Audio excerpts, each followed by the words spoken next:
Immigration agents say they now have custody of 16 people tied to a Venezuelan gang as they're investigated for a vicious attack in Aurora. Tonight, the challenge of deporting people to a country that won't accept them back. The communities in Colorado clamoring for their own zip code. Enjoy that junk mail. Oh, hey, Ryan Reynolds from Mint Mobile sent me a Christmas card. Can't wait to open that. There's a perk to a custom zip code they really, really want. A Coloradan who is resilience walks across the stage a graduate, then has a few words for all of us. And a favorite holiday tradition around here, helping to buy gifts for 10,000 young Coloradans and give their parents the joy of wrapping them. Because when there's need, you don't just watch, because this is next. Immigration agents have taken custody of 16 people with suspected ties to the Venezuelan gang Tren de Aragua. They're being investigated for a kidnapping and brutal beating at an apartment complex in Aurora, the same place that Aurora police have been trying to root out the gang for 5 months now. ICE confirmed today it's holding 16 Venezuelans believed to be in this country without authorization. They're tied to the attack on 2 people at the Edge at Lowry Apartments on Tuesday. Our Mark Salinger looks at the challenge of trying to deport people to a country that won't take them back. The police that filled the streets yesterday outside the Edge at Lowry apartment complex in Aurora are gone. Today, the focus is on the people who also aren't here. Immigration and Customs Enforcement says 16 of the 19 people detained and accused of kidnapping and torturing 2 people on Tuesday are now in ICE custody, not in the custody of Aurora police. As far as we know, they also haven't been charged with any state crimes yet. These are totally separate systems. ICE is a federal agency. Their objective is enforcement of immigration law, which is a federal civil law. Elizabeth Jordan is an immigration law professor at the University of Denver. She says it's rare for people detained in this situation to first move into ICE custody before potentially facing charges for the crimes they were seemingly arrested for. Usually, it's the opposite. ICE's primary kind of MO has been to pick up non-citizens who have first had criminal legal contact. Once someone in the country without proper documentation faces a judge and it's determined that they should be deported from the country, ICE can continue to detain them for 90 days. They can ask for an extension of another 90 days. Since the U.S. doesn't have diplomatic relations with Venezuela, allowing for deportations back to the country, ICE is then forced to release Venezuelan citizens from detention once the 180 days run out. That would change in this situation if the people arrested are eventually charged with a state crime. So the question that ICE is asking the immigration court system to answer for anybody that comes into contact with ICE is whether or not this person is allowed to stay in the United States. Not a question of criminal culpability, not a question of punishment, just status in the United States. 3 of the 19 people who were detained yesterday by Aurora police were released today after it was determined that they didn't have any involvement. It's important to note that we still don't know the level of cooperation between police departments like Aurora and the federal agencies like us, ICE. Clearly, they're working together, but we don't know to what degree. That, of course, is a major question as we wait to see what these planned deportations look like from President-elect Trump. Law enforcement in Colorado is significantly limited by state law in that regard, but there are still differences in cooperation department to department. Yeah, so I asked the Denver Sheriff's Office today about detainer requests. How many times has ICE asked them, hey, can you detain these people for us? And they either comply or they don't. Denver Sheriff's Office says that they have not, though they have gotten 63 times this year asked by ICE to be notified when an inmate is released. What happens next is that the Denver Sheriff's Office sends a fax to ICE, to let them know, hey, we're going to release this person at this time and date. You can come pick them up or you don't have to. Yeah, a fax in the year of 2024 is essentially a middle finger. Yep. Yes. All right, Mark Salinger, thank you. President-elect Donald Trump says that he wants local law enforcement to participate in his mass roundups of people in this country without documentation. And he says that will start in Aurora, where city leaders from police to progressives to conservatives have all now said that they don't want local officers doing immigration enforcement. Police Chief Todd Chamberlain said this week it's just not their job. And City Council also recently seemed united against the idea of using local resources to help Trump's mass deportation. Our city resources are not used for that purpose, because our city resources are intended for the purpose of providing public safety and peace, not for the purpose of carrying out federal immigration laws. I also second that we should not be using city resources such as our police department to carry out mass deportations. Trump's incoming border czar, former ICE Director Tom Homan, told Fox News he does not expect local police to act as immigration enforcers. That's a departure from what Trump said during the campaign. But Homan is threatening to have local leaders prosecuted if they impede deportations. You have to be immigration officers, we'll do that. But be cops, be law enforcement, be elected representatives for your community. Love your community a little more than you hate Trump. Colorado law enforcement currently is restricted by law from cooperating fully with ICE, especially in non-criminal cases. A judge in Denver upheld those restrictions in a court case just this week. So good luck getting your holiday packages to their destination on time, no matter when you ship them, if you do not have the right zip code. But not only do those 5-digit numbers route mail, they also determine which communities get tax revenue from online purchases. That's why 10 communities in Colorado are seeking an act of Congress to get their own zip codes. Marshall Zellinger explains. I'm actually going to sort and say what I believe is important and not important. Going through the mail in parts of Colorado, Another one that's not mine. requires a bit more attention to detail. Ooh. Hey, Ryan Reynolds from Mint Mobile sent me a Christmas card. Can't wait to open that. Okay, that one will get anyone's attention. But what Suzanne Pryor needs to be on the lookout for is what might be missing. And when I go to make like an online purchase and I put my addresses in Centennial, they default to Aurora. Her home in Centennial, near Cherry Creek State Park, shows up as Aurora when she types in the address to make an online purchase. You know, it's not as bothersome as will it get to me? There's always concern about whether their package is going to be delivered to the right place. And then a lot of citizens did bring to our attention they wanted to make sure that their sales tax revenue was going to their city. Stephanie Pico is the mayor of Centennial, which, if you know Centennial, all these areas in blue, it's easy to understand why it could be mistaken for other cities. So if you're on the east side of Centennial in 80016, you can be confused with being in Aurora. If you're in the central part of Centennial, those are considered in the old Englewood address area. And on the west side of Centennial, where this post office is located near South Glen, residents might be mistaken for Littleton, even though their mail comes through the Centennial branch. It says right on the outside of the building that it is in Centennial, Colorado, but if you go in and get a post office box there, they will tell you that it's in Littleton. Centennial and Greenwood Village are among the 10 Colorado communities in a bill by Republican Congresswoman Lauren Boebert and Democratic Congresswoman Brittany Pedersen. It just passed the U.S. House to create a new zip code for 51 communities across the U.S. I think it would help differentiate us from the similar addresses in Aurora and make a big difference as far as the mail delivery is concerned.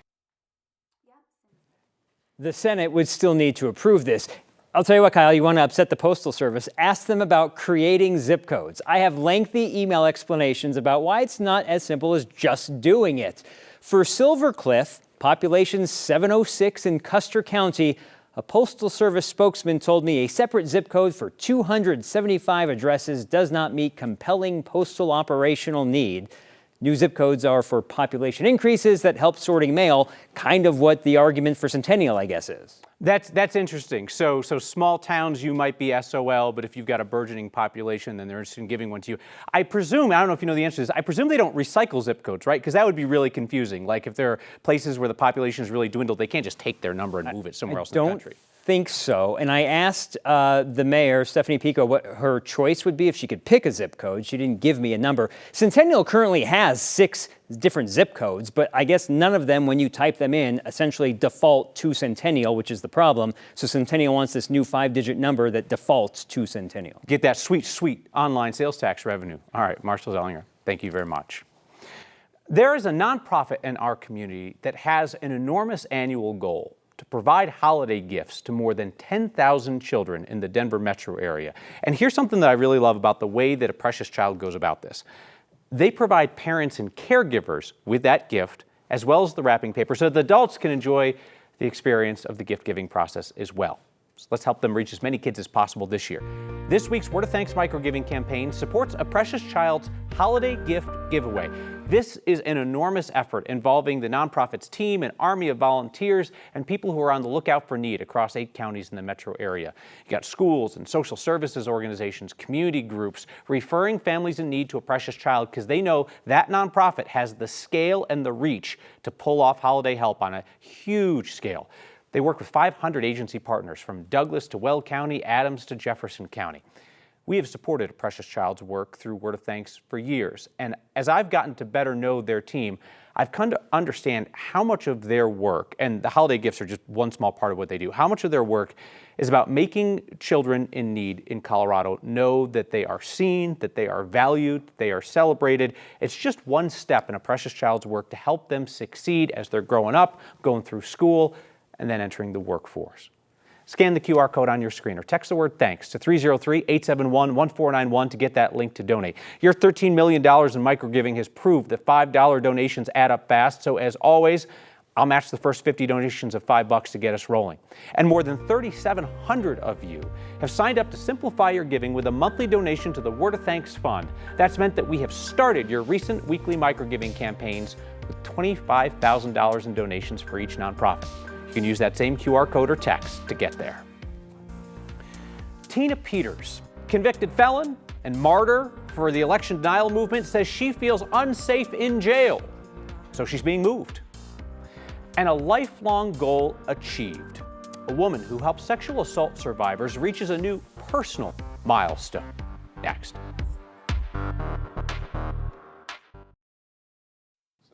Tina Peters has a lot to say about being in jail. She often pops up on conservative talk outlets to complain about the accommodations. It was a complaint about her safety, though, that caused the Mesa County Sheriff to have Tina Peters moved to Larimer County out of what they're calling an abundance of caution. Peters has been in the Mesa County Jail since October when she was convicted on several felony charges for a breach of her county's election system. Peters was sentenced to 6 months in jail, followed by 8.5 years in prison. Today, the Mesa County Sheriff announced that Peters has been moved to the Larimer County Jail in Fort Collins after she raised concerns about her safety. Mesa County didn't offer details, but they did say that they investigated and found that she was not in imminent danger. She's moving anyway. She's only going to serve a few more months in Larimer County before she's moved into the state prison system.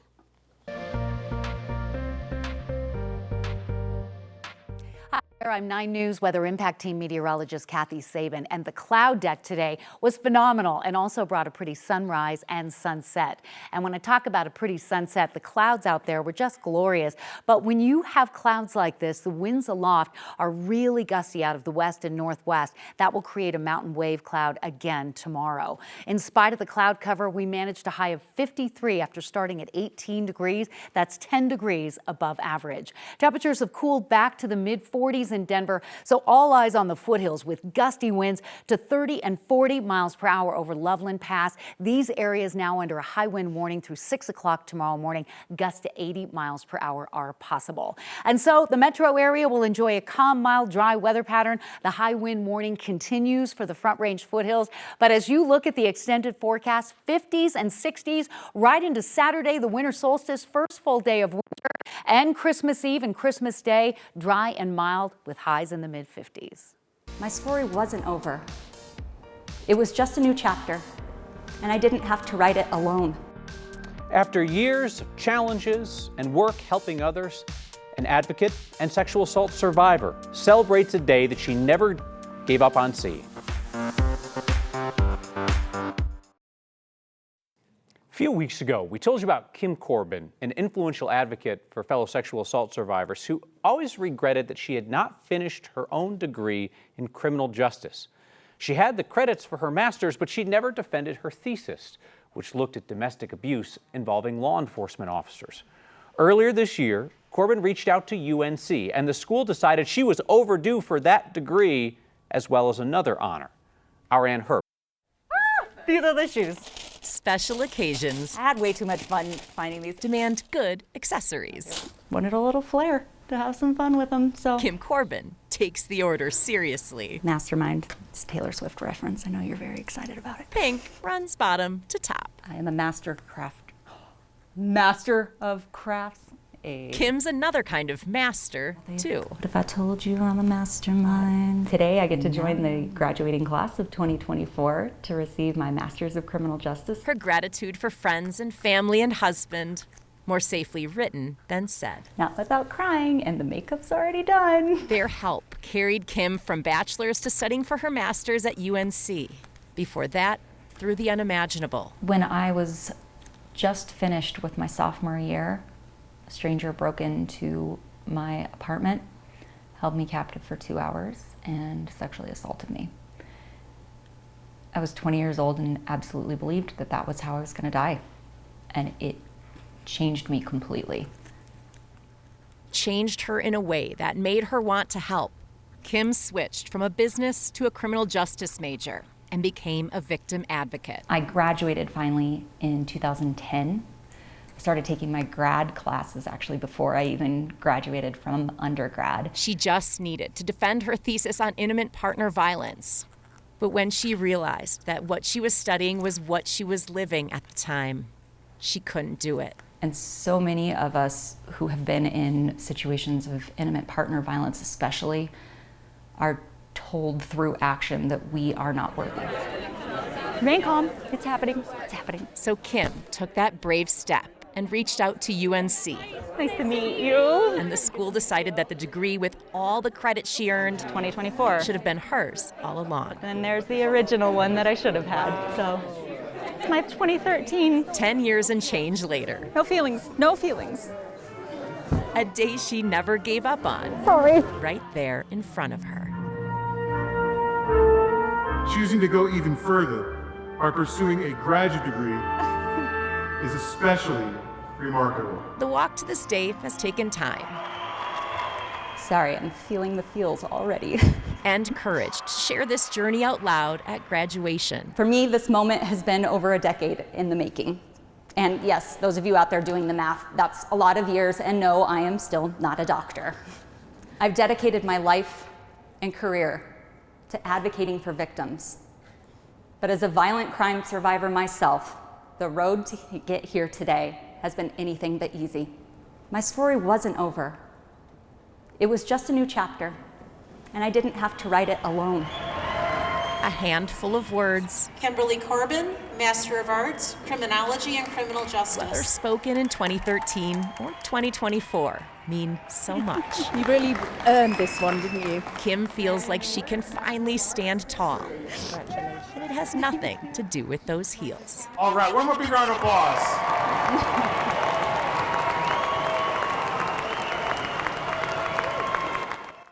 Kim Corbin will be going on to now join the faculty at the University of Northern Colorado. She's creating an original curriculum for a class called True Crime Ethics and Impacts.